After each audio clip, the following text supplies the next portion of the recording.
तो आज हम बात करेंगे कि कल की रॉ में पॉल हेमन ने रोमन रेंस को कैसे बिट्रे किया, या बोल सकते हो कल की रॉ की हाइलाइट्स। तो सबसे पहले पॉल हेमन को बैक स्टेज में दिखाया जाता है।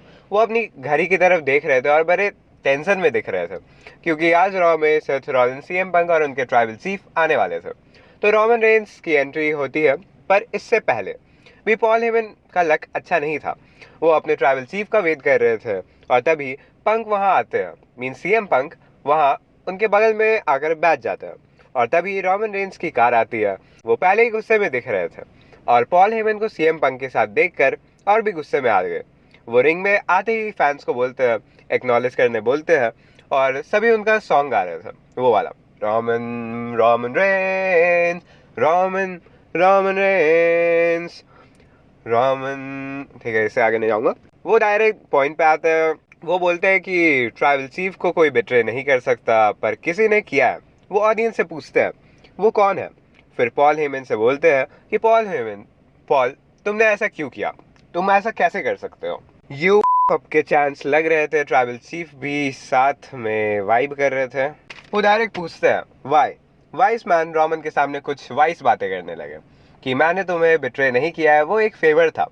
रोमन रेंस बोलते हैं मैं कुछ ज़्यादा कंफ्यूज हो गया हूँ, फेवर ऐसे वर्क करता है कि तुम अपना कुछ दे रहे हो, इसमें तो घसीटा रहा हूँ मैं हूँ, कि मेरे मेरे से तुम छिन गए रेसलमेनिया में, तो तुम्हें पता नहीं है कि फेवर कैसे वर्क करता है। मुझे कोई फेवर की ज़रूरत तक नहीं थी, फेवर हम लोग जो चाहते हैं वो करते हैं, उसके बाद हम लोग को दूसरी की कोई परवाह नहीं है, यही सब वो कह रहे थे।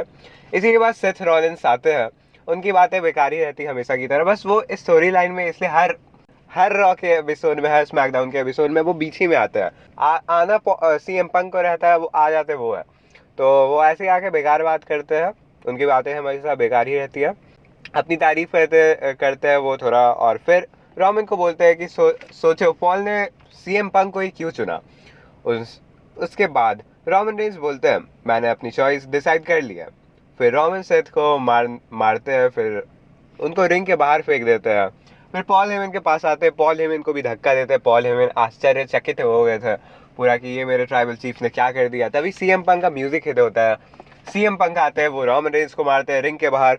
फिर पॉल हेमन के पास जाके वो बैठते हैं, वो पूछते हैं जैसे कोई बच्चा को पूछते हैं कि क्या हुआ था, वैसे वो उससे पूछ रहे, पॉल हेमन से पूछ रहे हैं कि क्या हुआ था बताओ मुझे।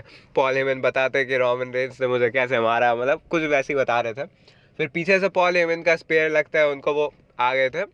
फिर स्पेयर लगता है, फिर जैसा सीन 2014 में दिखा था हम लोग जब सील टूटा था, अभी से 11 साल पहले, वैसे ही एक थोड़ा सीन देखने को मिलता है। रोमन रेंस उसी स्टाइल में, मतलब उसी स्टाइल में नहीं, थोड़ा बॉडी सब अभी बन गया है, तब भी उसी स्टाइल में खड़े हैं और सेथ रॉलिंस पीछे से उसी स्टाइल में चेयर मारते हैं। रोप पे जाके वो नहीं गिरते हैं, पर तभी अच्छा सीन लगा देखने के लिए। फिर रोमन रेंस गिरते हैं, उसके बाद सेथ रॉलिंस स्टॉम्प देते हैं सीएम पंक को, उसके बाद स्टॉम्प लगाते हैं रोमन रेंस को, और उसके बाद पॉल हेमन की तरफ देखते हैं। पॉल हेमन फिर से आश्चर्यचकित कि अभी तो दोनों को मार दिया, मेरा क्या होगा, पर वहीं पे शो खत्म हो जाता है।